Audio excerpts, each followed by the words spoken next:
Oh, that's all right. Okay. Okay.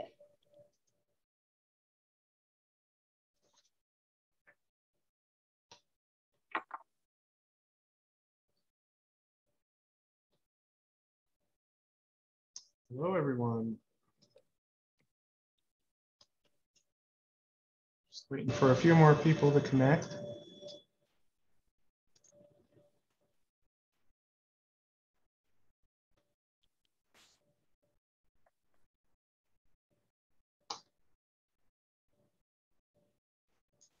Okay, we've got a good amount of people with us today. So hi, everyone, and welcome to this month's second Saturday program with Casa San Ysidro. My name is Aaron Gardner, and I'm the site manager here at Casa. We are a satellite location of the Albuquerque Museum. We are open for guided tours Tuesday through Saturday, and to find tickets, you can go to holdmyticket.com or go to the Albuquerque Museum's website. So today's program, From Spain to New Mexico, The Journey to Keep a Secret, is all about the history of Jews in inquisitional Spain and how they kept their secrets in a very dangerous time. Norma Libman is an award-winning journalist and educator who has taught at universities and colleges in Illinois and New Mexico and has lectured around the country. She has published more than 500 articles in newspapers nationwide and has authored 4 books. Currently, she lectures locally at OASIS and the Osher Lifelong Learning Institute. So Norma has researched crypto-Jewish history for more than 25 years and has interviewed more than 50 individuals about their family history and religious practices. So please welcome Norma, and I'll let you take it away, Norma. Okay, thank you, Aaron. And thank you for inviting me to speak. And thank you all for attending. This is I think, fascinating story. And I'm going to start with a little bit of history just so we're all on the same page and we know how everybody got to be where they were. I'm going to concentrate entirely on New Mexico as the destination of this group of people. But I do want to let you know that the Jews who were persecuted by the Inquisition and even prior to the Inquisition went all over the world. They went into Northern Africa, they went to Italy, they went to Turkey and Greece, they went to Scotland and Ireland, Poland, Hungary, everywhere. But we are only focusing on those that came to what they referred to at that time as the New World. And also they went to these various places, sometimes as Jews openly, sometimes secretly, like they did coming here to the New World. And so there's many different stories. Sometimes they were actually invited. Turkey at one point invited them and then later turned on them. They were expelled from England, they were expelled from France, and then let back in at different times. So that's a very complicated world history. And we only have time to focus on right here. But this story is particularly interesting to us because descendants of these people still live here in great numbers in the American Southwest. And they do contribute to our life here. And so it's a very interesting story. I'm going to take you all the way back to the 6th century BCE for just 1 second. And because historians think that as early as that point, there may have been Jews on the Iberian Peninsula. And it's accurate to call it the Iberian Peninsula all the way up to 1492, which is a year when a lot of different things, but all related, happened. That's the year when Spain and Portugal got their definitive borders the way it is today. Up until that time, it's more accurate to say Iberian Peninsula. So that's what we say. I've never seen any actual proof of I'm not sure why historians think that Jews were on the Iberian Peninsula Peninsula that early, but it certainly seems possible. Definitely by the 2nd century BCE, they were there, and that would have been around the time of the destruction of the first temple. And so a diaspora was created at that point. Jews left that area and went to many places, and probably at that time a lot into Africa. But also we know that great numbers went to the Iberian Peninsula, and they stayed there and they flourished up until about the 500s. We're now in the Common Era. And what started to happen at that time is that a lot of invaders came in, the Visigoths, and they were all very they got converted to Christianity, and then they wanted to convert others to Christianity. And that movement to force conversions actually begins that early. In 711, the Muslims came in to the Iberian Peninsula. And so you had a third religion introduced. That started a whole different kind of a dynamic. So starting in the 8th century there, you had on and off warring between mostly almost 100% between the Christians and the Muslims. Neither side really wanted the Jews to be part of their armies. And so they very rarely were. Occasionally there were some, but for the most part, they didn't take part in any kind of this kind of warring. But what they did do was they profited off of the conflict by manufacturing uniforms and selling them, providing food.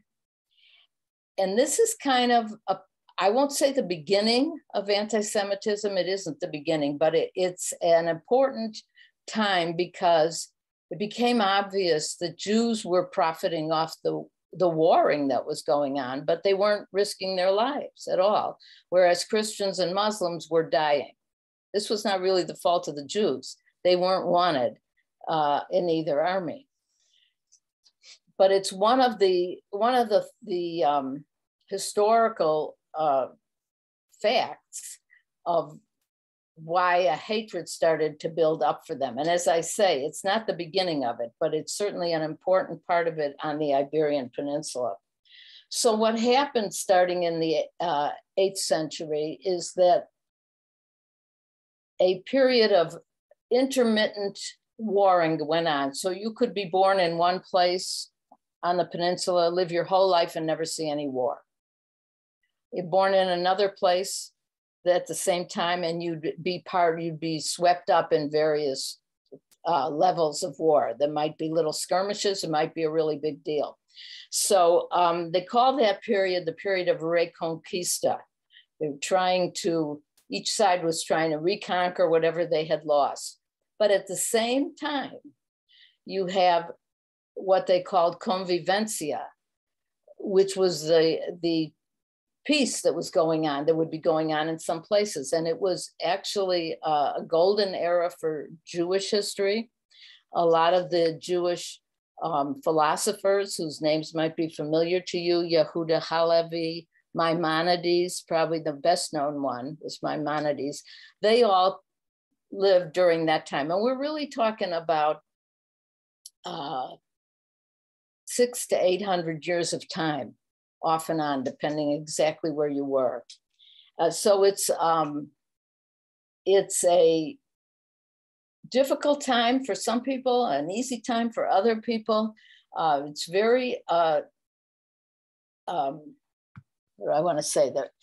There's no steadiness of rulership or of even land ownership. Everything was sort of up for grabs, but not at the same time all the time. So it's a strange period. And it came to its end in 1492. But during that period up to 1492, there was increasing attempts to force conversion on the Jews. It did not just start in 1492. And you might find interesting the fact that in the year 1000, this is one of the few fairly accurate census bits of information that we have from this period. In the year 1000, there were approximately 1 million Christians, 1 million Muslims, and 1 million Jews on the Iberian Peninsula. It was very evenly matched in numbers. And we always say approximately. We don't have the kind of information from those times that we could get today, but this is what historians pretty much agree on. The interesting thing is that during that period leading up to between 1000 and 1492, Jews had all kinds of professions. They were doctors, they were lawyers, they were businessmen, they were landowners, they were peasants, they were everything. They were all throughout the fabric of the country, and there was increasing attempts to convert them, including a very big riot in 1391, which was really the beginning of the push to convert the Jews or push them out, the unofficial push, we could call it. In 1492, Ferdinand and Isabella finally won the war, so to speak. That was the end of the warring. They drove out the Muslims. It was January 2nd, 1492. Granada fell to the Christian armies, and that was the end of it. Ignore that. And that was the end of it. That was January 2nd. After that, at that point, they started to draw up the articles of the Inquisition immediately. They wanted the Muslims out. They wanted the Jews out. They wanted the Gypsies out. They wanted anybody that they could label as not Christian to either convert or get out or risk death, which could come in any number of forms. For the Jews, for the most part, it was the auto da fe, the burning at the stake. And the reason for that was to burn out the evil in them. They took it upon themselves to try to help the Jews get to heaven by, now I'm I'm stating this, that's their stated. How much they believe that is unclear. But that was what they stated. And a very important thing to know about the Inquisition is that it only had power over heretics. Now here we need a definition. What is a heretic? A heretic is a Christian who's not following the Christian rules. So what was the problem with the Jews anyways? Interesting question. The Inquisition, frankly, was more about money than it was about religion. Isabella was a religious fanatic. Ferdinand was a businessman. He was in charge. So what did they actually do? This is the reason for the forced conversions. They would pull Jews out of their home, pour water on their heads, declare them baptized, and therefore Christian, come back the next day and ask them to recite their catechism or ask them some other question about Christianity. Would they be likely to be able to answer it? They would never be able to answer it. But since they had been baptized the day before, they were now heretics. They were Christians and they didn't know anything about Christianity. That made them heretics, and then subject to the Inquisition. It's very convoluted, not as simple as you probably thought, very convoluted. But so why did Ferdinand, I don't count Isabella, she was sincere. Why did Ferdinand want to bother to go to all that trouble? Because once they were arrested, theoretically, it should be once they were convicted, but frequently it was one, even just if they were arrested, whatever property or money the Jews had could be seized by the government. And as I said, many of them you know, they were doctors, lawyers. They did have money. They did have land. And so they didn't want to waste a lot of time. They went in and got that money as soon as they could.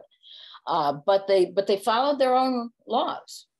They made them Christians first, and then declared them heretics because of their behavior. I focus on this because it is so important to understand the people that we are talking about, Conversos, Crypto-Jews, and I'm going to define those words for you because they're not identical. This is the society they came out of. And the biggest question that I always get, and you're welcome to ask it again at question time, why would anybody still be keeping the secret today?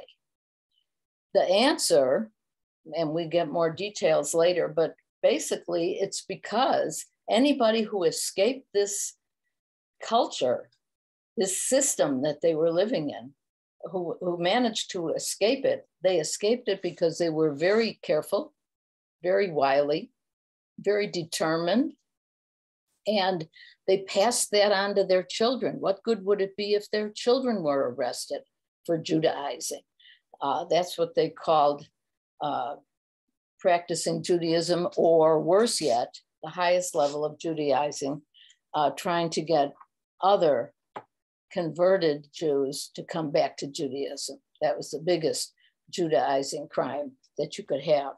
And we will talk about some people who committed that crime. So in the first Edict of Expulsion that came out in March 31st, 1492. So the war had ended on January 2nd. By the end of March, they had the Edict of Expulsion. And they gave the Jews and the Muslims and everyone who wasn't Christian 3 months to get out. And then they later extended that. They gave them more time until August 2nd, 1492. So I told you 1492 is an important year. You know some other things that happened then too. So at that point in time, in 1492, there were only 250,000 Jews in Spain. Now it's Spain. What happened to the 750,000 Jews? Because there were 1 million in 1,000. They left already, or they were converted. And many were murdered. So that's a dramatic, it's true, it's several hundred years, but it's a dramatic drop in population. And at that point, when there's approximately 250,000 Jews, and different historians have different numbers, but that's generally what they're saying. About half, between 60,000 and 120,000, or maybe even a little more, immediately left and went to Portugal. Why did they go to Portugal? They went there because, first of all, they could walk. It's a long walk, but they could walk.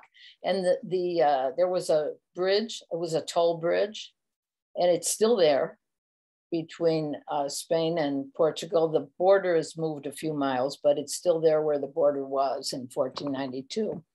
And Portugal invited the Jews. King Manuel of Portugal thought that Spain was making a mistake to kick out the Jews. He saw that they were a valuable part of the society, particularly as being doctors and lawyers and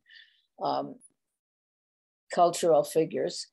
And he thought that he could get them to assimilate and convert to Christianity on their own in Portugal. That was his plan. He didn't want them to be Jews either, but he wanted those people there. So they went. They had to pay a toll at the toll booth to get in, but they crossed the bridge on foot and they went there. The addendum to that particular story is that 4 years later, King Manuel decided he wanted to marry the daughter of Ferdinand and Isabella, the princess who was referred to as La Loca. She was a little daft, I guess. And he asked permission of the king and queen, and they granted that permission. They thought it would be a good connection all around, but on the condition that Manuel would expel the Jews. They had just rid their country of the Jews, or so they thought, and they did not want to send their daughter over to a country that let people worship what they called the law of Moses openly. So again, King Manuel, he thought he had this figured out. He agreed to this, to expelling them, but he gave them 40 years to leave, and with the idea that in that time he would get them to assimilate. And he did what turned out in the end to be more brutal than some of the things that Spain did, which is that he brought them into churches and held them there as prisoners and forcibly converted them. The forcible conversion, more or less, was pouring water on them and declaring them baptized. So he did that, and he thought that that was going to solve the problem. They would then be Christians, and they would stay in Portugal and contribute to Portuguese society. They also left when they could, and they went, you can guess where they went, to Brazil, mostly went to Brazil. Some did go to Mexico, but most went to Brazil. So before we get to any of that, what was now going on in Spain, we'll stay in Spain for the most part, with these people? I want to explain to you, I want to define a couple of things for you. First, some of these words, and then the word force. But converso, just so that you know exactly what it is, converso is any Jew who has been forcibly converted to Christianity during the Inquisition, or the descendant of such a person. Therefore, once you are a converso, all your descendants are conversos by that definition. So that means you could be a converso and not know it, right? Do you know where your ancestors, what they were doing 500 years ago? We're starting to know more, but we don't know everything yet. So, and of course, even 20, 30, 40 years ago, people didn't have any of the kind of information we're able to get now. We still don't know everything. So that's what converso is, just a Spanish word for convert. And it's applied to Jews who were forcibly converted and their descendants, whether they know it or not, they're a converso. Now, what is a crypto-Jew? Crypto, of course, means secret or hidden. A crypto-Jew is a converso who is actively practicing Judaism in secret and is going to church on Sunday and doing everything else that a Christian would do, and in other words, is hiding that Jewish history and current Jewish observation. So every crypto-Jew is also a converso, but every converso is not a crypto-Jew. If they aren't practicing Judaism in secret, then they're not.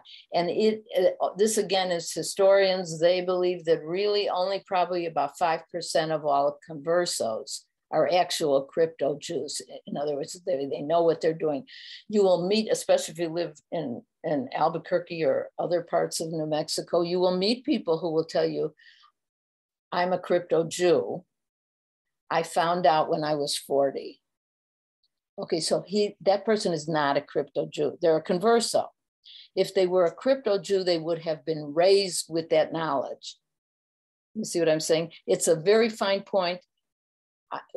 I never, and I talk to conversos all the time, if they tell me they're crypto-Jews and then they tell me the story when they just found out now when they're 65 or whatever, I don't say a word about it. It's not that important, but it's interesting to know so that when you hear the definitions, you know what you're talking about. So you also hear the term Marrano. That's a very well-known term, which is now out of favor in most places. It's Spanish for swine or pig. It was applied to conversos by other Jews who managed not to get converted. Generally, I always thought this, and everyone I knew thought it, that it was the Christians who called the Jews Marranos, but it wasn't. It was the fellow Jews who did not, for whatever reason, maybe they weren't ever dragged out and forced to be baptized, but whatever the reason, never converted. And so they were sort of looking down on their fellow Jews who converted. What the Christians called the converts was new Christian. And that was a very definite term. Your family would be new Christians after you were converted for 3 generations. And it was considered that it would take that long for the purity of the blood, to get all the Jewishness out of your blood. These are people who have no knowledge of genetics, obviously. This goes back a long time. But in reality, if they knew that people were descended from Jews, they would follow them and go after them, question them, keep up with them for longer than 3 generations. If they could keep track, by they, I mean the Office of the Inquisition, if they could keep track of it that long, as long as they could. And if somebody had a rabbi in their family, then they were even more suspect. So you have conversos, you have crypto-Jews, you have Marranos, hidden Jews, secret Jews, all means the same thing. And currently, the word that conversos prefer to use to describe themselves is anusim. Anusim is a Hebrew word, which means the forced ones. And it's a very strong word, almost like rape. And the reason that they prefer that word, sometimes they use the expression b'nei anusim, which means children of the forced ones. They prefer that because when you study this, it becomes apparent that a lot of the people who they say, they willingly converted. Nobody forced them. They willingly converted. Turns out that their force is an interesting word. There's all kinds of ways to force people to do things without pouring water on their head. And I want to give you an example of how, just one way that this was done.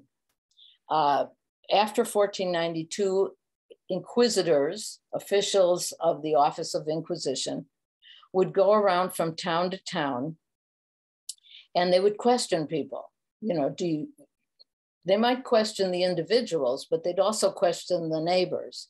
Do these people do any Jewish things? And we're going to talk about what those Jewish things are next. But they encouraged people to report on their neighbors. They encouraged children to report on their parents, and often they did.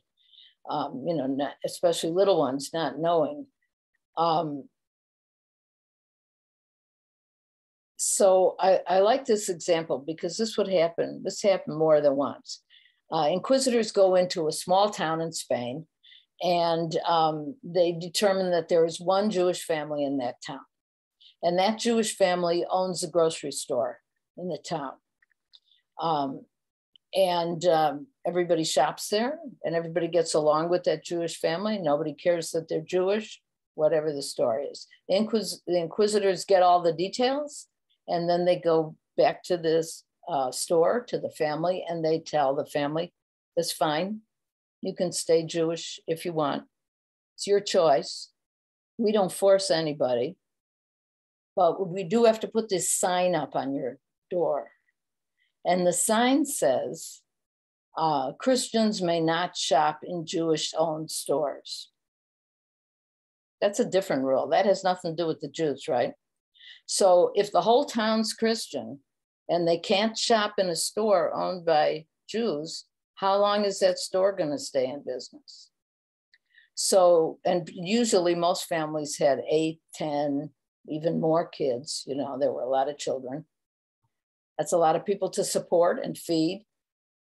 And if the father of this family decides he's going to convert or pretend to convert, either one, has he been forced? Or are you going to say, well, he had a choice, they gave him a choice, but they really didn't. So coercion and force can be pretty close together. And this is one of the things that happened regularly. So in order to talk about the conversos, current contemporary conversos in America, I want you to understand totally the culture they came out of. Starting especially in 1492, although it had been going on in fairly big amounts for at least 100 years, and also in more subtle ways for several hundred years before that.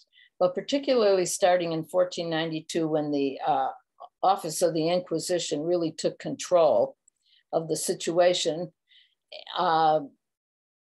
life became, for the Jews, I think of it sometimes, this almost diminishes it, but it gives you a sort of an idea about it. If you think back to the McCarthy era, where people were encouraged to report on other people, and you could have your careers ruined, your livelihood ruined if you were connected to the Communist Party, or whether truthfully or not.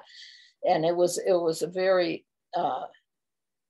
difficult time to live in if you had any kind of business that could be affected by this. And numbers of people, particularly we're aware of the people in the entertainment business who lost their careers because of this.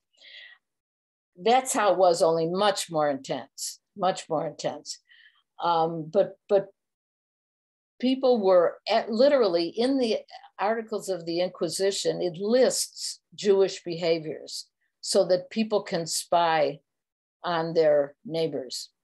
And the Inquisition records now are open to anyone who can read Spanish. And the church records are open, Inquisition records are open. And what we find when we look at them is that many of the behaviors came down to household things. And this is why women became so important in hiding Judaism. So people would make a conversion, agree to convert, or be forced to convert, and decide to stay Jewish at home in secret. It fell mostly to the woman of the family to make this happen, because most Jewish practices have something to do with eating or cleanliness or preparation for holidays, which have to take place in the house.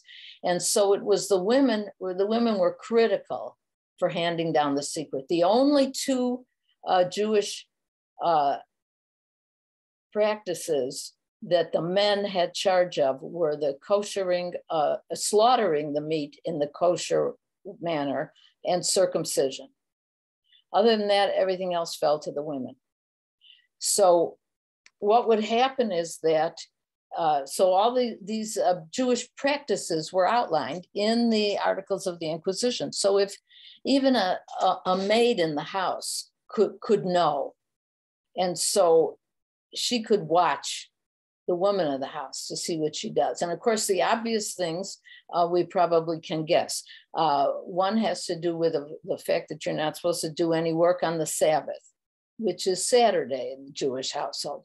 Okay, so now if you are pretending to have converted to Christianity, but you haven't, and you want to not do any work on Saturday, you've got to figure out a way to disguise that. And what a lot of women did, and it almost became a joke, as you can imagine, it almost is still a joke, they would have a headache on Saturday and take to their beds and not do any work.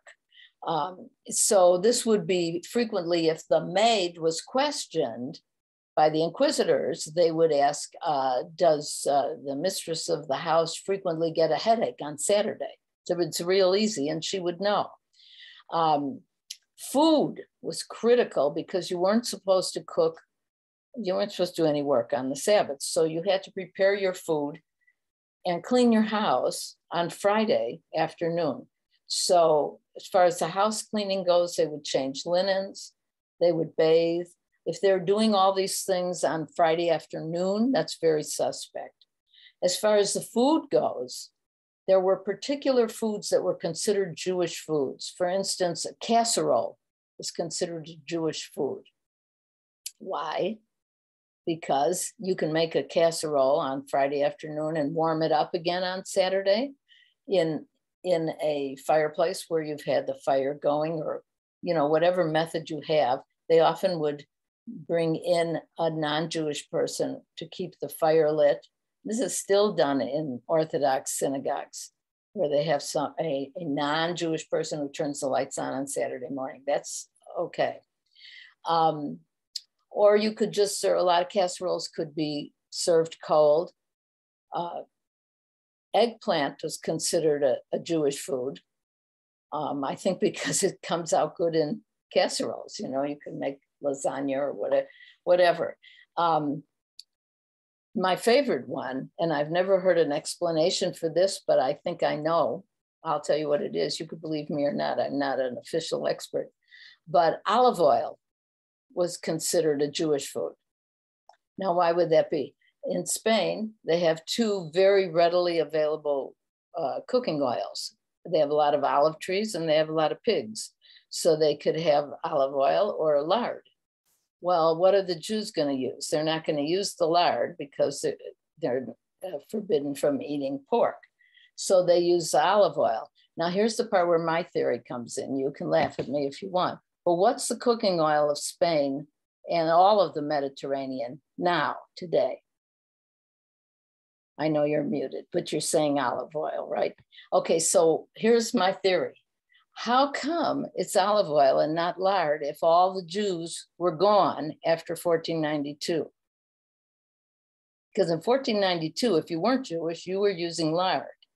So my theory is that, you know, the Jews were not really totally eradicated by any means in 1492 in Spain and Portugal. Many stayed on. And we know now that that's true. We know from other ways too. But I think that that's the most obvious thing. This is that was the primary Jewish food. Now, often the maid would pick up on that. Now, and when I say maid, you know, they had servants. It didn't mean you were super rich. It was, the culture operated differently. You know, you had serfs, you had peasants of all kinds that worked for people. You might have a small piece of land and a husband and wife, even with kids, who live in a corner of that land and work the land, and they might also help in the house. So when I talk about servants, I'm not talking about super rich people. There were people with a lot of money too, but that wasn't necessarily the case. They could have servants, even if they were just, you know, middle-class people themselves. Okay, so some of the other things. So if you look in the Inquisition records, are very interesting. They recorded not only what the person did that got them brought in, but who brought them in, you know, who reported on them. And my favorite part is why the person reported on them had a grudge against them. They kept a record of this. This would be the part you would want to leave out, I would think, if you wanted this to look kosher, if you pardon the expression. But they actually kept a record that this one was mad at this one for this reason. It might have been a relative. Imagine a family feud. Everybody's got a family feud somewhere in their family sometime. Suppose you could get your enemy arrested by the Inquisition. And people were, the other thing that they record is how long the trial took. People were kept in jail for 10 years, 15 years, 20 years, and they record that as the length of time of the trial. In actuality, maybe they were visited by an inquisitor once a year in jail and try to get them to turn someone else in so they could be freed. And we also have the invention of all these methods of torture to try to get them. And many times they did. They told on someone else, and maybe it was true and maybe it wasn't. One woman is described in the Inquisition records as poor and fond of testifying, which suggests that they paid them too. They bribed them to turn people in. Poor and fond of testifying. It boggles my mind that they included this information, but anyhow, they did, and which makes it really interesting. One man, for instance, was turned in by a neighbor who reported that he saw him testing the sharpness of his knife against his thumb. That was the crime he committed. Now, I know you're muted. You can think about that. In order for animal to be kosher meat, in order for the meat to be kosher, the animal has to be killed very quickly with a very sharp knife. A prayer is said first, and then a very sharp knife, and the least amount of pain possible. So it has to be done quickly. So your knife has to be really sharp. So this man was checking to see how sharp his knife was against his thumb. That's all he was doing. That didn't hardly made him Jewish, but the neighbor thought, oh, he must be Jewish. He wants to make sure he's got a sharp enough knife to kill the animal. And he was arrested for that and questioned by the Inquisition. And he was in jail, if I remember this one correctly, or they say his trial lasted 12 years. So that was 12 years out of his life for that. Now on the other part of the koshering of the meat, it has to be in salt water in a plate for a while.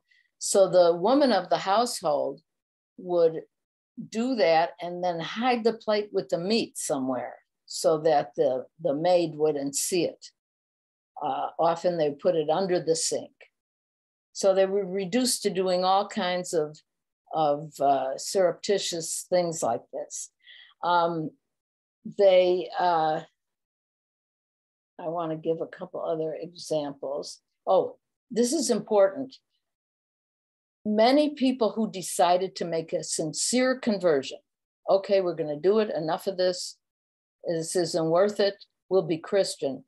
They got pulled in by the Inquisition also because they didn't know the right Christian things to do. And most of this revolved around fast days.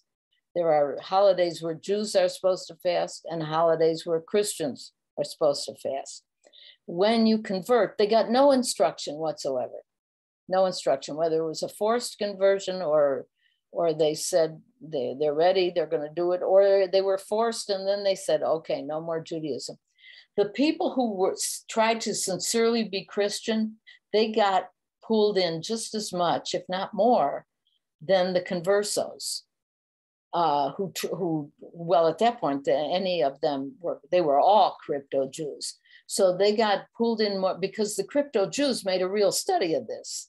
They were sincere in wanting to save their lives, but continue to practice Judaism. So they had to be really serious about it. They had to find out what were the Christian fast days.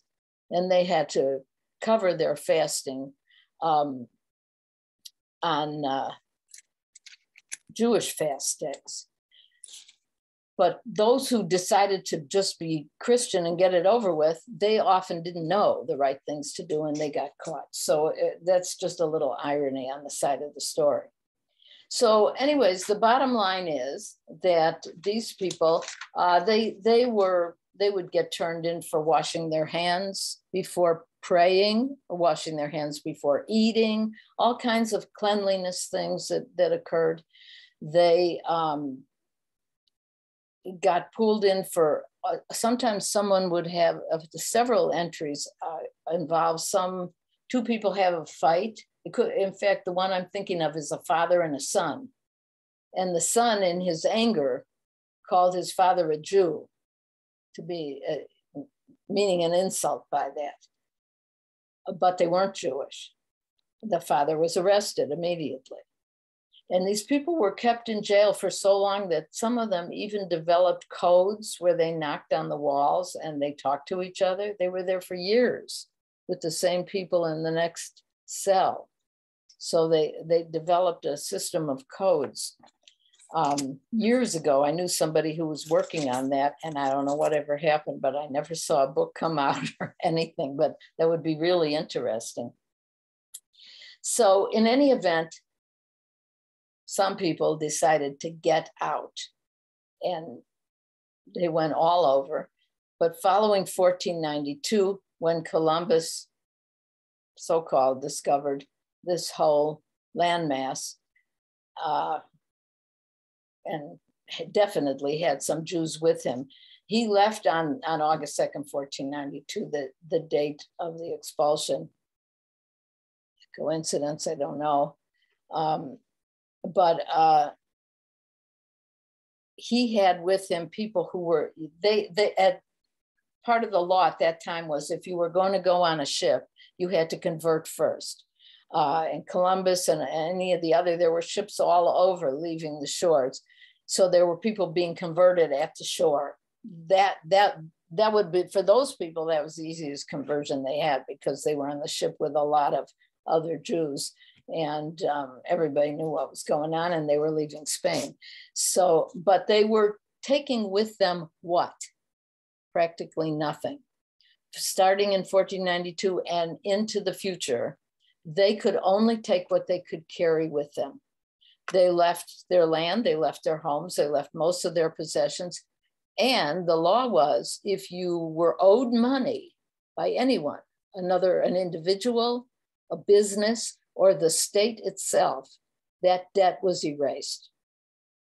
So if anybody owed them money, they lost that money too. And whatever money they could take with them, they didn't have, there were some rabbis, but every group didn't have a rabbi. They didn't have books, or every once in a while there might have been a book, but for the most part, people didn't have anything with them that would help them keep their Jewish religion alive for them. So it certainly began to fade very quickly.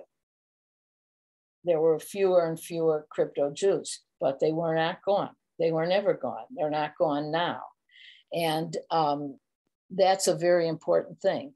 So when we look here in New Mexico at the things that people do who consider themselves to be crypto-Jews or conversos or don't know, what we find is that the practices they retained from Judaism are the practices that were the most often repeated in the religion. For instance, the most common one we hear about is lighting candles on Friday night. Well, that's something that happened every single week. So you could remember that better. So that's why that one is so common. Now that's a great example because virtually everybody here knows somebody who lights candles on Friday night, or they've heard of somebody or something. When I talk to people and ask them, and they say they light candles on Friday night, and I ask them why, there's a whole range of answers you can get. On one end of the scale, I don't know. They simply do not know why they do it. They do it. That's how they answer. And I put in the same compartment people who say, well, my neighbor does it, and she lights the candles puts the candles in the window and they look so pretty. So I wanted to do it too. So these people are possibly not even conversos, but they may be conversos, but they certainly don't know it. And then as you go along in the scale, you have, well, my grandmother used to do it and I thought it was pretty, and so I do it. Or my grandmother used to do it and she said we should do it. That there's a big distinction there. And once you get into the grandmother said this,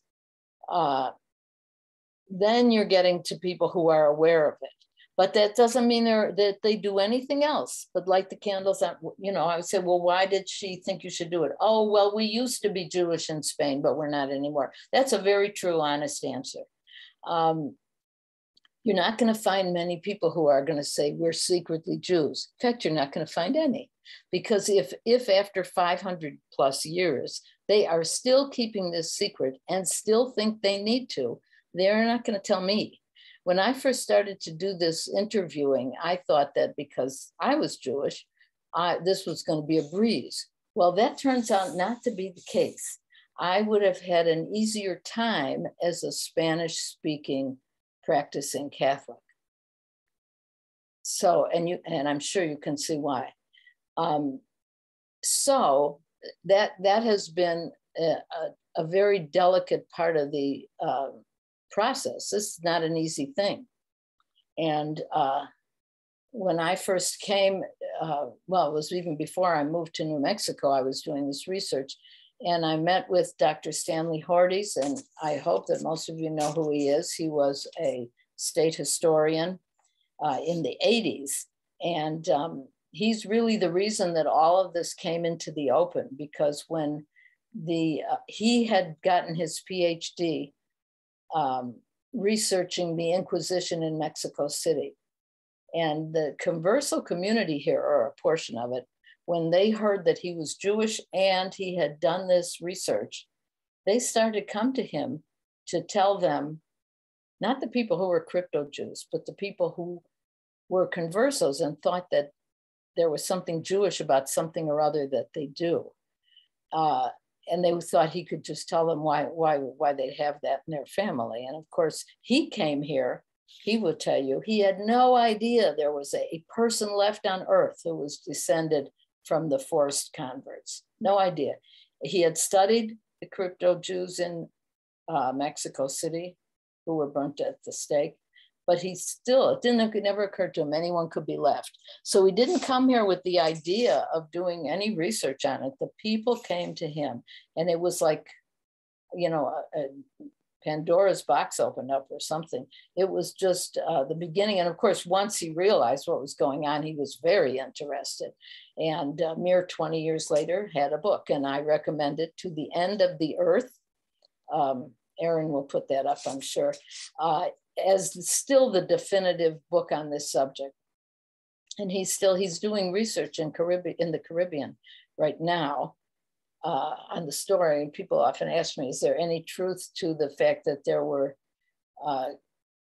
conversos in the Caribbean? And I would say absolutely, because Stan Hordes wouldn't be working on it if he didn't have something to go on. So yes, I'm sure there is. Anyhow, let me tell you some of these things that people have told me that they did in, I want to just take one detour just to remind you that the Inquisition did come to Mexico City. Luis de Carvajal the Younger was responsible for that. He was the nephew of the mayor of Mexico City. And this was in the 1500s. I want to say, let me give you the exact date.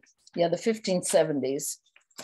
And he encouraged the Jews to be open about their Judaism. He said, there's an ocean between us and Spain. They don't know what we're doing.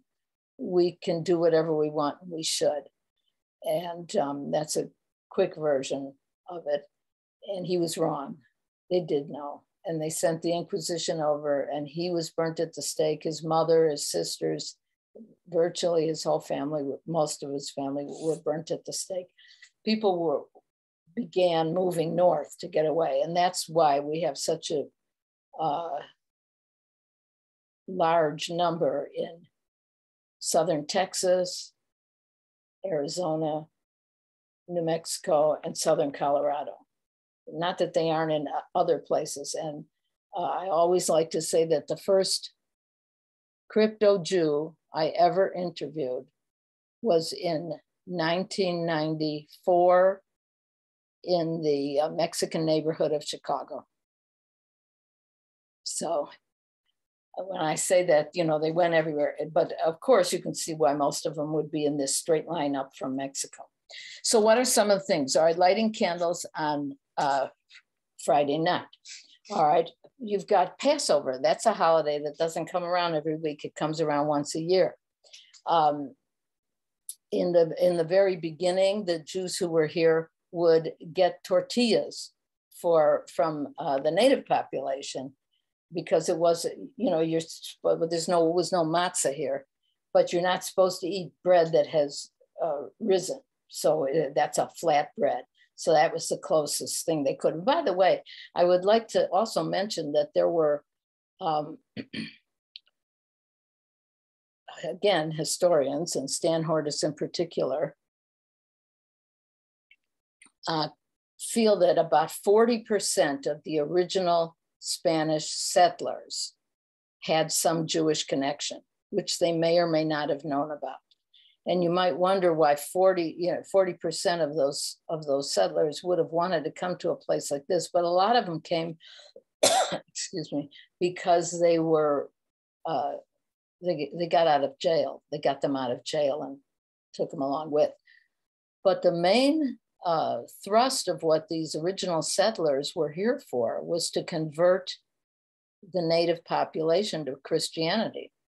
Now, suppose you're a Jew among these soldiers who are here to convert the native people to Christianity, and you're Jewish and you're not telling anyone.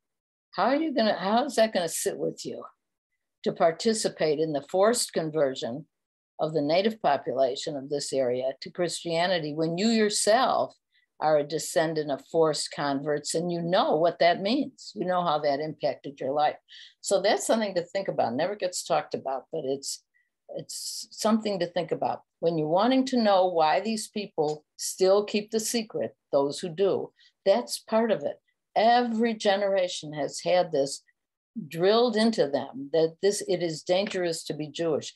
And one of the people I interviewed, I'm not going to tell you her whole story, but she became Jewish. You know, she discovered her Jewish history by accident, but her father always knew it. And her father never told her or any of his children, because he had been in the United States Army in the liberation of one of the camps in World War II. I don't remember which camp it was.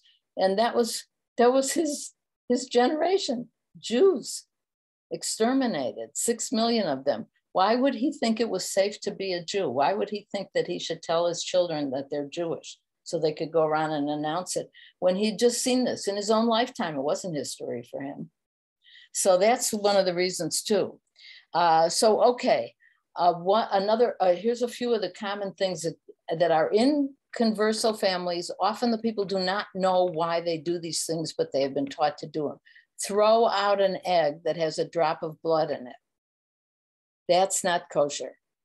So that's I mean, it won't hurt you, but it's not kosher. So if you're Jewish, if you break open the egg, you see a little, it's been fertilized. You see a drop of blood, you throw that egg out.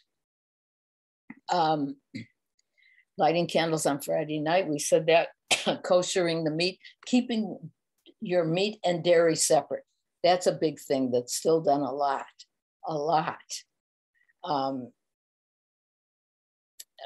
Number of the people that I interviewed, some of the people that I interviewed, I worked with, and so I spent a lot of time with them, and I saw what they did, and sometimes they didn't totally understand how you were supposed to do it, but they still were clearly, in this particular example, they would not, for instance, at a buffet, they would not take meat. This one person would go into the kitchen and ask for a cleanly washed fork to take the meat from, because he didn't know if the fork that was in the meat had also been either with some kind of pork or some kind of dairy, because you know how it is in a buffet. So ask him why. He didn't really know. He said, but we don't do that in our family. This same person, this gentleman, another thing that they would do is that after they have their children baptized as babies, then they bring them home and they scrub the holy water off of them. And that his grandmother told him that she had scrubbed the holy water off of him after he was baptized. And he lived in Berlin. Berlin is a place that has a large Converso population and everything moving north. It's not only in the northern part of New Mexico, but it's very heavily in the northern part. Okay, so they're not always necessarily doing it exactly right, but they know what they're doing. The animal slaughter thing, they do it. The funeral rituals, covering the mirrors with a cloth of some sort after someone has died and during the mourning period. Very common. Met a lot of people where they do that in their families. No idea why. No, we just always did it. And I'll tell you something, I'm not sure why they do it either. I've heard lots of different explanations, but it is something that's done. Marriages were often arranged marriages. This I don't think happens very much anymore, if at all, but it was, you wanted your child married into a good family. They always use the word good. It would be another Converso family. And up until the 20th century anyways, and into the 20th century in some places, people went along with it. They would often have 2 wedding ceremonies, one in the church and then another one at home with a chuppah, or just someone holding a cloth over their head to represent a chuppah. If you go, this was a thing that interested me from the very first, and it took me more than a decade to actually ever get to see it. In a Jewish cemetery, you will see that people, when they visit a grave, they put a stone on the grave. And again, you'll hear a lot of different explanations. I don't know what the right one is, but it's, but in any event, it signifies that you have been there and visited them. In Catholic cemeteries here, you will see that.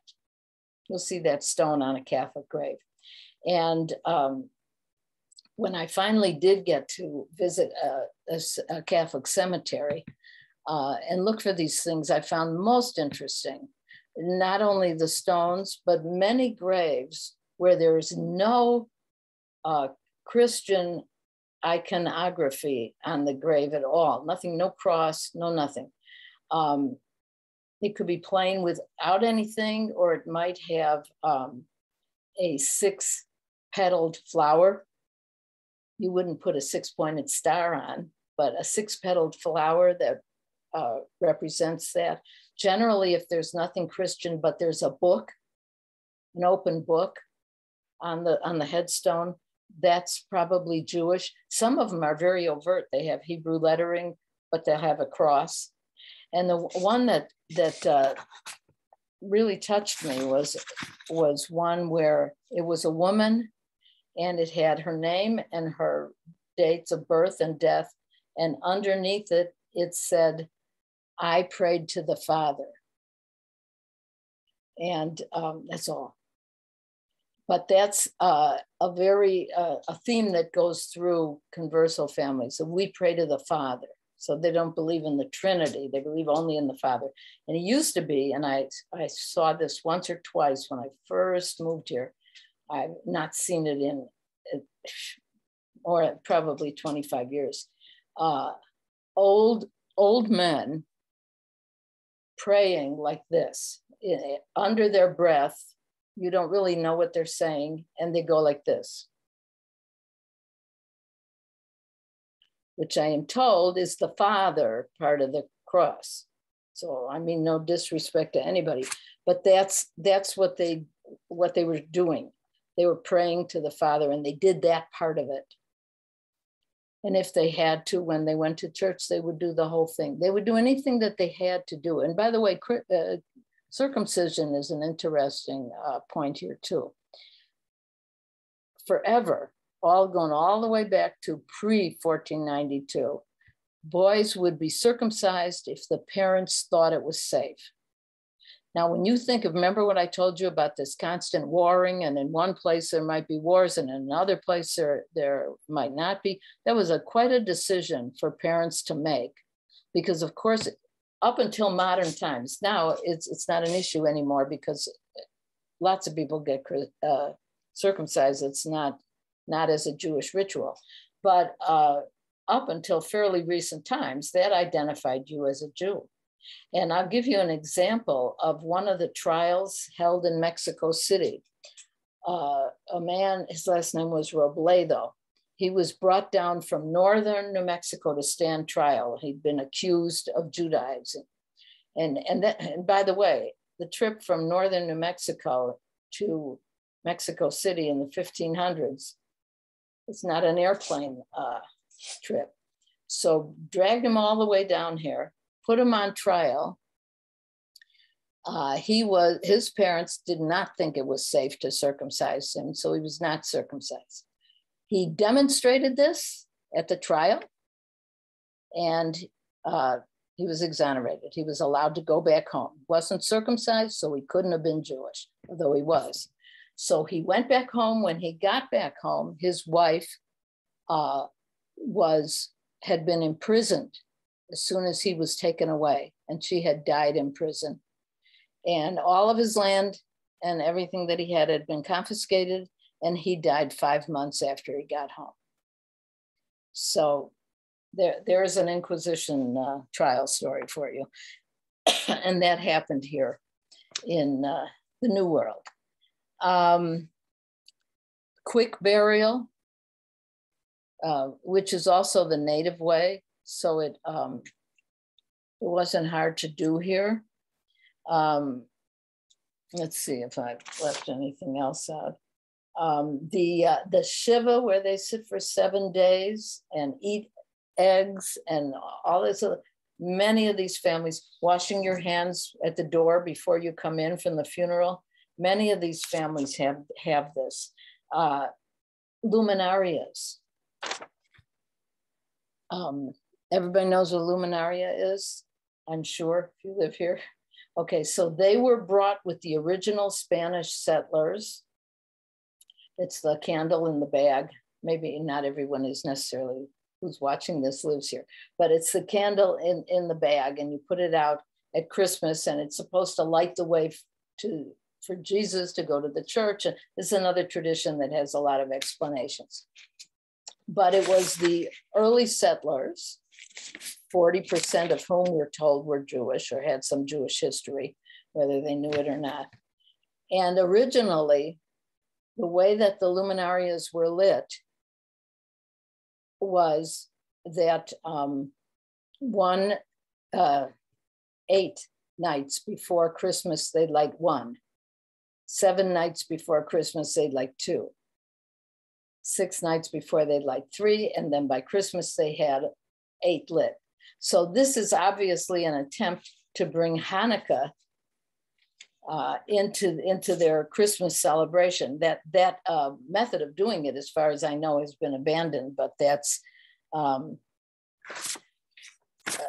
was how they did it at first. The cleaning stuff stays the same, you know, the cleaning on Friday afternoon, the cooking on Friday afternoon, and the mezuzah, having the mezuzah. They would put the mezuzah into the plaster on a door. And many houses in Old Town in Albuquerque, when they've been renovated, they've taken down a door and found a mezuzah in there. They would also put a mezuzah in a crucifix. That was very common. And a book by Trudy Alexi by the name of The Mezuzah in the Madonna's Foot comes from the practice of having a statue of the Madonna at the front door. And in the foot is the mezuzah, and it's typical for you to kiss the mezuzah when you pass it. And so they would, you know, kiss the Madonna that way, or the crucifix, whatever it was. That's another one that has been maintained, still done a lot, especially in small towns in northern New Mexico. So I'm gonna stop and give you a chance to ask me questions if you want. I have lots more to talk about if you want me to, but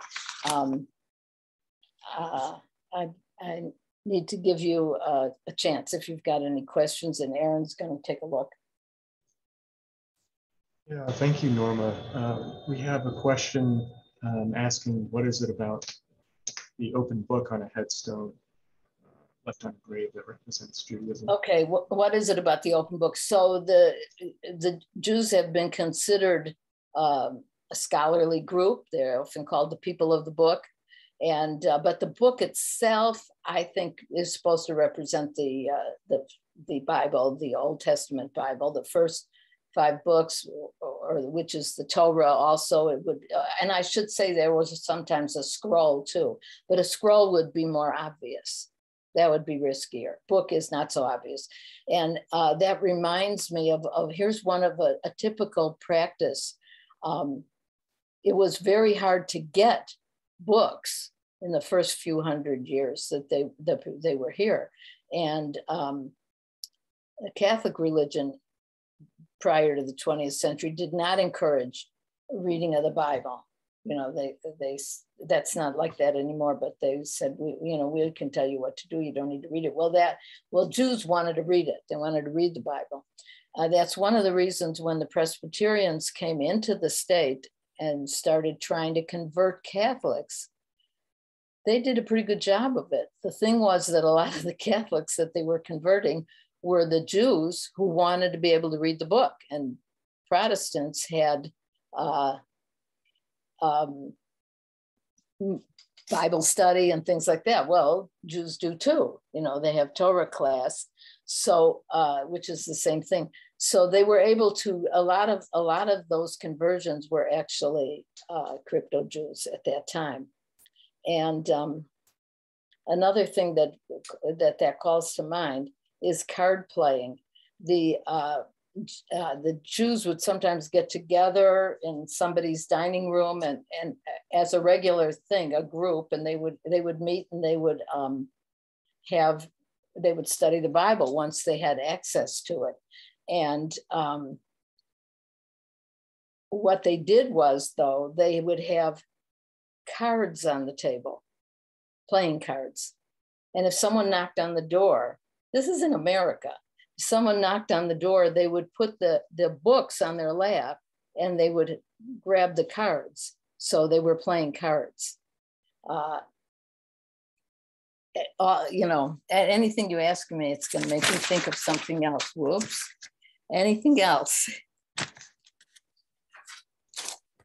We have a question from Holly asking, how did people know about Jewish practices during the Inquisition?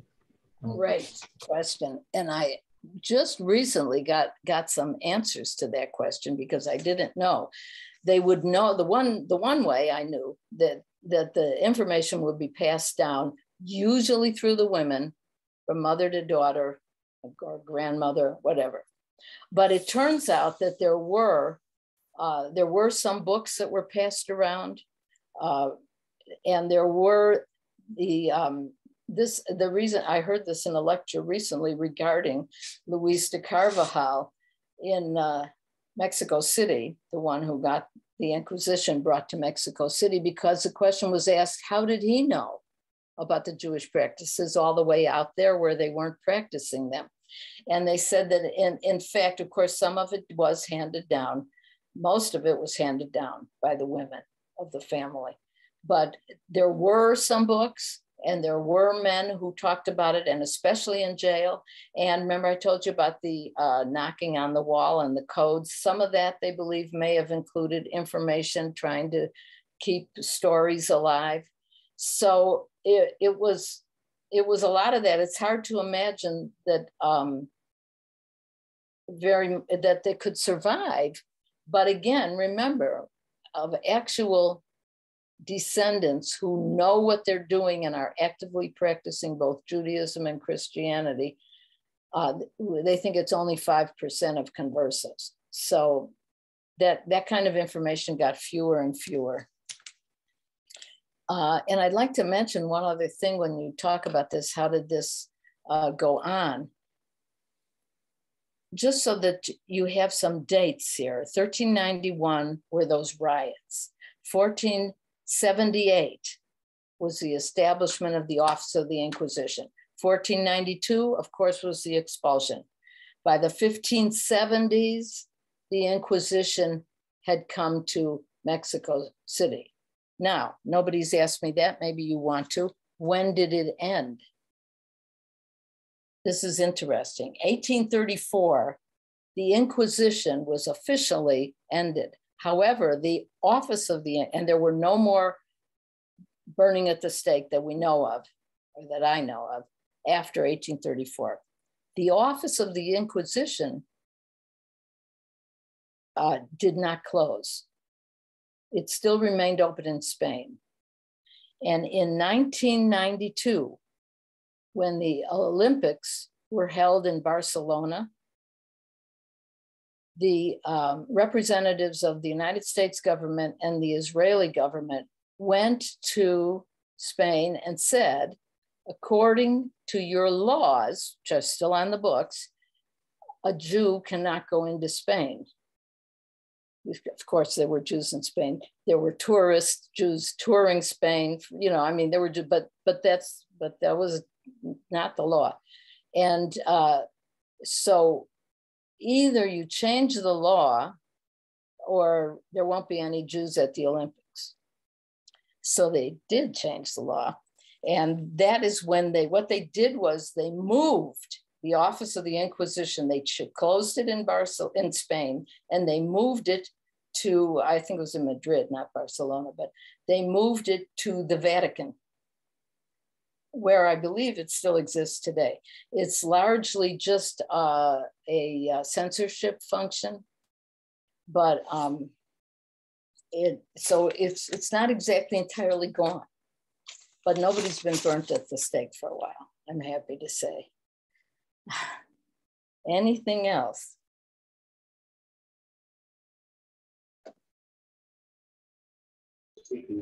Well, this has been an incredible presentation. I learned a whole lot, and have some Jewish history myself. Good. And so I'm Spanish Jew. But if there are no more questions, I'm just taking a look at this. So if what I want to say is, I don't know who's talking, but if you have any questions later, and I'd be happy to answer any. The ideal thing for you is just go to my website, and I think Aaron can put it on, but it's normalibman.com. You can find me that way, and you can directly connect to email me from the website. So you can ask any question you want that way. Oh, and about being recorded. Okay, yeah, so, okay. Book news, interesting. Okay, I don't know if you need the part after .com, but that's okay. That'll get you one way or another, you'll get there. It's pretty easy. Yeah, well, Aaron, you know the answer to this. How can they see a recording of this presentation? Yeah, so let's see, probably on Wednesday next week, you'll be able to access a recording of this lecture on the Albuquerque Museum's website. Yes, go ahead, Joe. From a crypto-Jew child, person, down the family, that his grandmother, whenever put a roast in the oven, always cut both sides of it. And he wondered if this was a Jewish habit, tradition.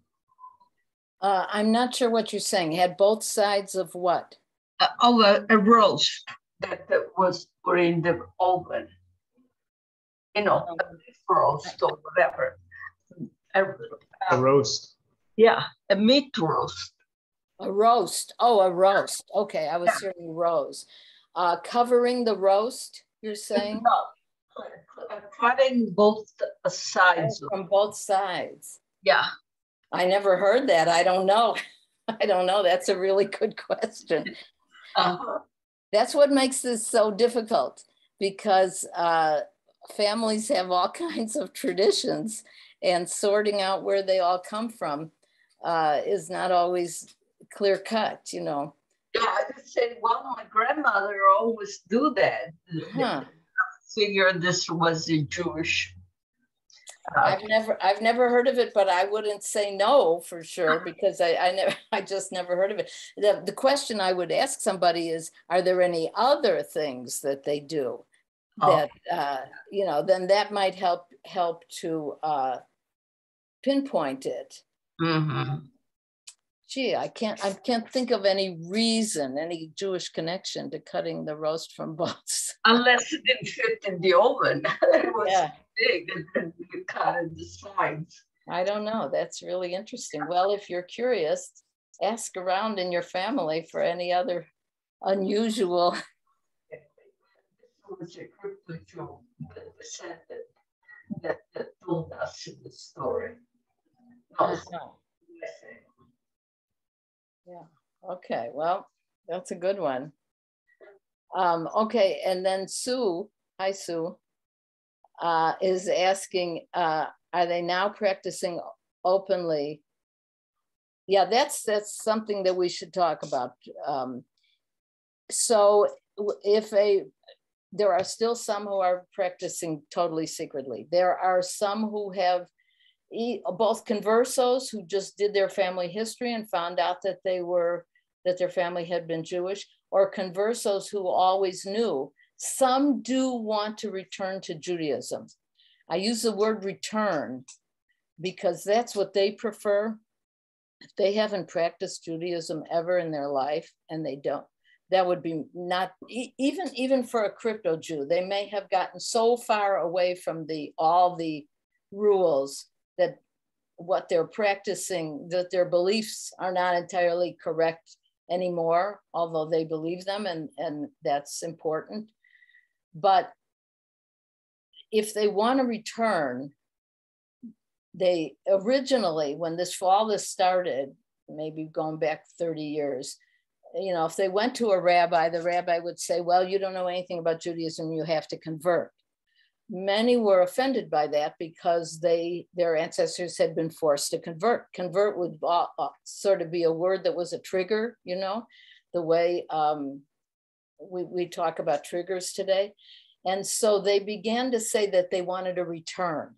And what it has settled into at this point is that, and they had never argued with the fact that they didn't know all about the Jewish religion, but they just didn't want to be told they had to convert. And so what it is now is that they study exactly as a person who was converting to Judaism might do. But when that study is done, then they have a ceremony of return. They're returning. They don't use the word convert, which I think is totally reasonable.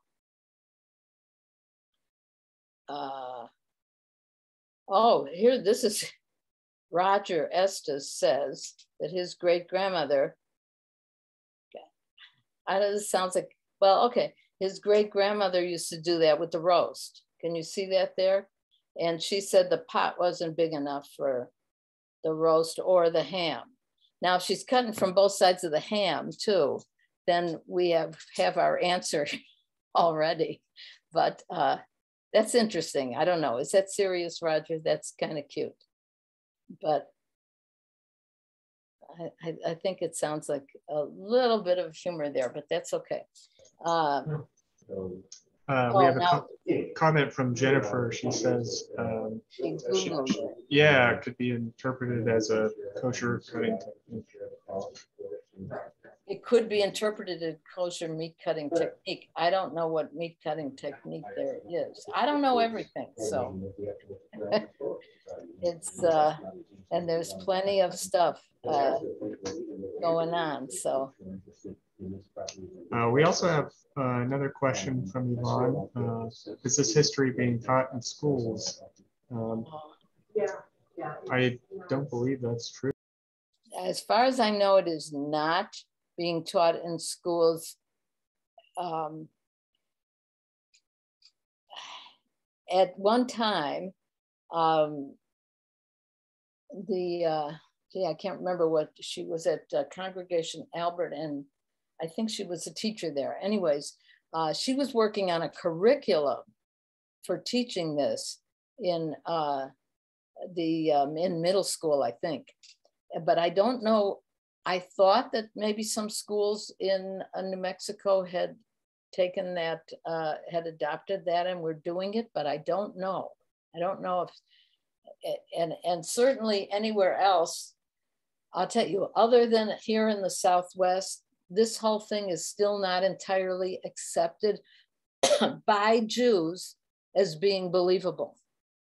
And I know that firsthand because I have traveled around the country to a lot of places, and usually it comes because someone here, I used to lecture for Elder Hostel, which is now Rhodes Scholar, and somebody would take the lecture and say, oh, you've got to come to our temple and give this lecture. And so they'd go back home, they'd get me invited, I would go, and I met with such resistance, you couldn't believe it. Anyone who came here to take the program, they were fine. They already had done some research and they just wanted to know more and they believed it. But all of the people that don't believe it, that are resistant to this, can't be possible, just can't be possible. And I've tried my best, but I have encountered a lot of antagonism toward it, even from rabbis. But it comes from not knowing your Jewish history, because this is not a mystery. But I will tell you this about myself. I went to Hebrew school when I was a kid. I had a Jewish education. I did not know who the heretics were. I knew about the Inquisition. I knew they were burning heretics at the stake. And I was in college before the penny dropped, because they don't tell you that. And then one day I just said, oh, the heretics were Jewish. I mean, I'm sure there were Christian heretics too, but by and large, this is what it was. And this is it was very deceptive of the Inquisition to keep that secret. And also you might, if you Google how many people were murdered by the Inquisition, I have seen from 30,000 to 300,000, with the belief by some historians that there probably were more. And I took a class once here in New Mexico from someone whose name I will not mention, who was asked that question. This was a Catholic person who had been educated in Catholic university. And he was asked, how many people do we think were executed by the Inquisition? And he said 6. And that's what he'd been taught. 6 people were actually killed. Whereas in fact, the answer is between 30 and 300,000. How could it possibly be 6? We wouldn't even know about it if it was only 6. But so this is not a story that has been fully and completely told either to Jews or Christians. And I think it needs to be. Yeah, this is incredibly important work you're doing and sharing with anyone that can access these lectures. We have another question from Gwendolyn. Maybe you could expand on this. What is the basis of the resistance? Basis of the resistance to what? To telling that you're Jewish, or who asked this question? Gwen Ellen? Gwen Ellen. Unmute yourself and speak up. Okay. The resistance to what? When you go to the east to the temples. Oh, what's their resistance? What is the basis for their resisting the truth of this? Okay, good question. All right. The basis is, number one, they haven't been educated in this, and it's a total shock to them. They don't know anything about Spanish Jewish history. My own father, who was half of his very extensive library was books about the Holocaust, once asked me about somebody, is he Spanish or is he Jewish?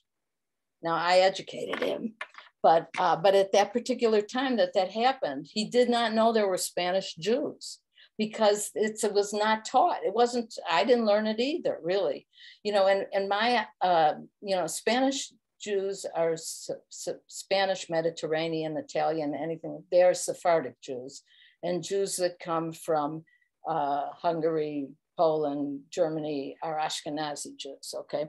And they have very different traditions, and they haven't until modern times, until the mid 20th century on, didn't mingle too much with each other. And so I knew there were these Sephardic Jews, but I didn't know, you know, I didn't know what they were, like some kind of subcult of Judaism. I had no idea growing up. And I think that's typical of what people educated, particularly on the East Coast, where, not to say there are no Sephardic Jews, there are a lot, but there is a smaller number than out here perhaps. And maybe that's not even true. But so ignorance of the facts of history is the main problem. And this growing up thinking that Sephardic Jews are just some little subculture, never making the connection that Maimonides was a Sephardic Jew, who they, you know, who all Jews worship as a great philosopher. But Ashkenazi Jews, I'm going to say pre-1950, were by and large just not taught in the United States very much about this part of history. So it comes as, I told you, I was in college before I figured out who the heretics were. It comes as a shock, and some people don't like to change the ideas they've had all their lives. So that's a problem too. And even in this, I will tell you a story which gives you an example. I'm not going to tell you who the person was. I'm not going to tell you which temple it was. I'm not going to tell you who the other person was, but someone I know who returned to Judaism and was having a bar mitzvah as an adult man, 80 plus. And a member of that particular temple where this was happening came up to him on the Friday night before his bar mitzvah and said like this, "You did it the easy way." Well, that's baloney, but that comes from not knowing the history of the Sephardic Jews. They suffered too, and they suffered, I won't say longer, but certainly more in silence. Everybody knows about the Holocaust.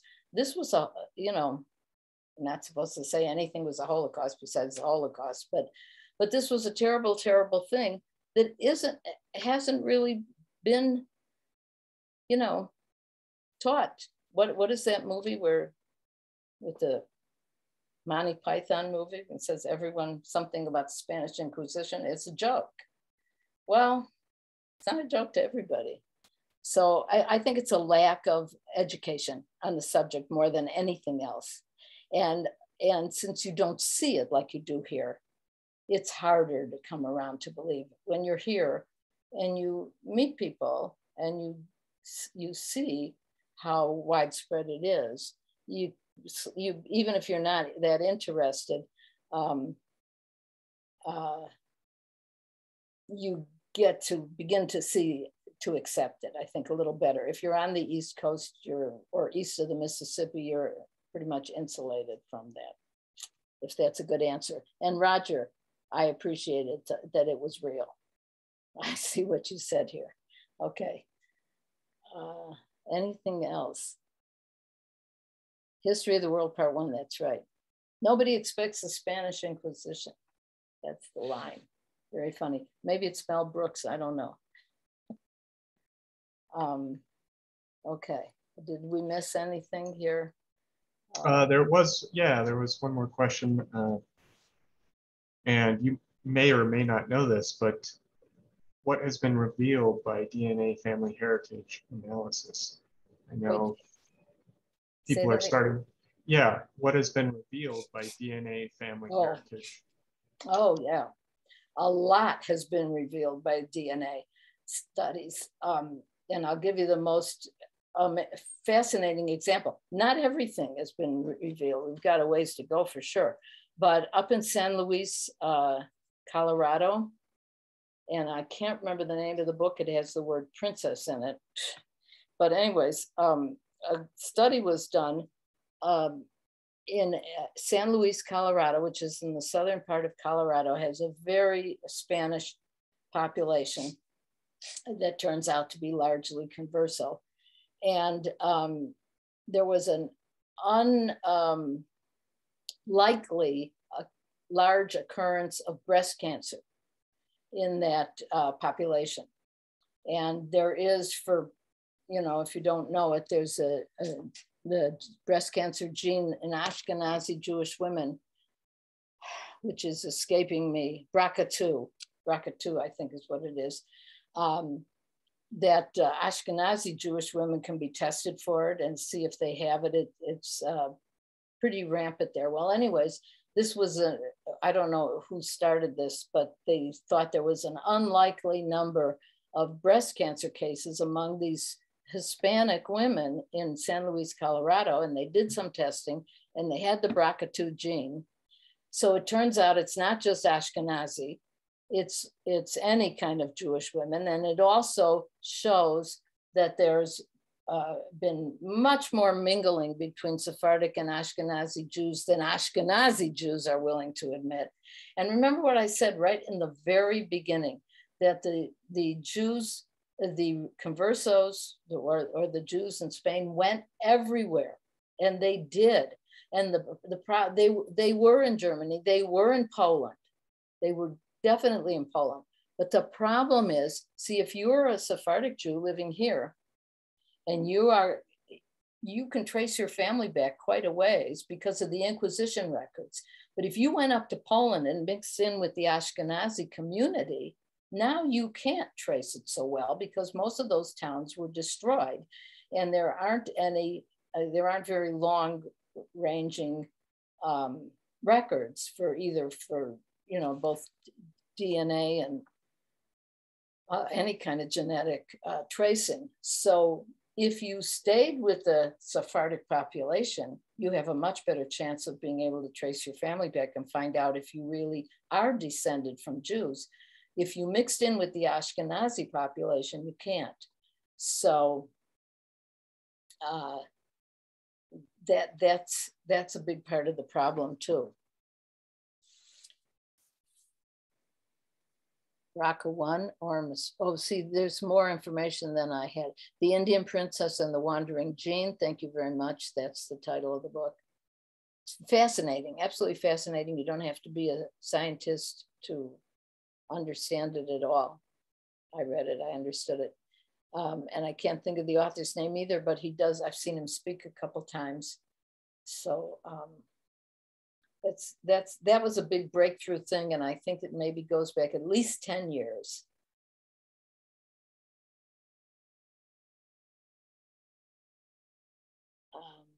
Okay, do we have anything else? If there are no more questions, yeah, please keep an eye out for this on the Albuquerque Museum's website, likely to upload on Wednesday. Thank you so much, Norma. We always appreciate your lectures and company with us. Thank you, Aaron. And thank you all for attending and sitting through this long lecture. And it was a pleasure. Thank you, everyone, for joining us. Thank you. Thank you very much. Thanks. Bye-bye.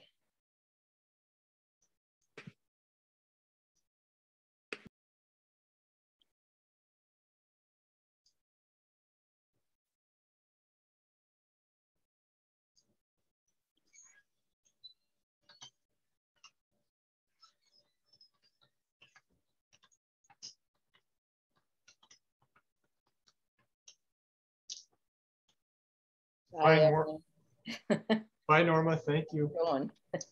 To find more information about Second Saturdays, you can visit the Albuquerque Museum's website. The next one coming up is all about the Civil War in the Lower Rio Grande.